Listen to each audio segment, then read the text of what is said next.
BPL 2026-এর চলতি আসর ধীরে ধীরে জমে উঠেছে। 34 ম্যাচের এই টুর্নামেন্টে এখন পর্যন্ত 14টি ম্যাচ শেষ হয়েছে। একদিনের বিরতি শেষে বুধবার 7 জানুয়ারি সিলেট পর্ব দিয়ে আবারও মাঠে গড়াচ্ছে প্রতিযোগিতা। এই পর্যন্ত সবচেয়ে বেশি 6টি ম্যাচ খেলেছে সিলেট টাইটান্স, 5টি করে ম্যাচ খেলেছে রংপুর রাইডার্স ও চট্টগ্রাম রয়্যাল, আর রাজশাহী ওয়ারিয়র্স, ঢাকা ক্যাপিটালস ও নোয়াখালী এক্সপ্রেস খেলেছে 4টি করে ম্যাচ। বর্তমান পয়েন্ট টেবিলে স্পষ্ট আধিপত্য রংপুর রাইডার্সের। 5 ম্যাচে 4 জয়ে 8 পয়েন্ট নিয়ে শীর্ষে রয়েছে তারা। টুর্নামেন্টের শুরুতে চট্টগ্রামকে হারিয়ে ভালো সূচনা করা রংপুর এখন একমাত্র হার দেখেছে রাজশাহীর বিপক্ষে সুপার ওভারে।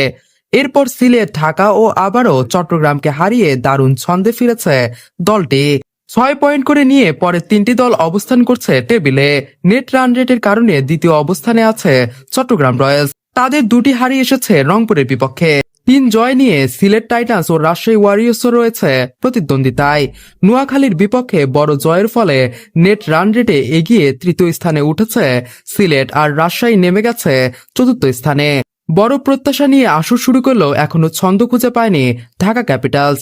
রাজশাহীর বিপক্ষে জয় দিয়ে শুরু করলেও পরে 3 ম্যাচে টানা হারে মাত্র 2 পয়েন্ট নিয়ে 5ম স্থানে রয়েছে দলটি। অন্যদিকে বিপিএল এর নবাগত নোয়াখালী এক্সপ্রেস এখনো জয়ের মুখ দেখেনি। 4 ম্যাচে 4 হার নিয়ে তারা রয়েছে পয়েন্ট টেবিলের একেবারে তলানিতে। দলটির নেট রান রেট নেমে গেছে -2.131-এ। ব্যক্তিগত পারফরমেন্সও রয়েছে চমক। 4 ইনিংসে 203 রান করে এখন পর্যন্ত সর্বোচ্চ রান সংগ্রাহক রাজশাহীর নাজমুল হোসেন শান্ত, আর বোলিংয়ে 11 উইকেট নিয়ে শীর্ষে রয়েছেন রংপুর রাইডার্সের ফাহিম আশরাফ।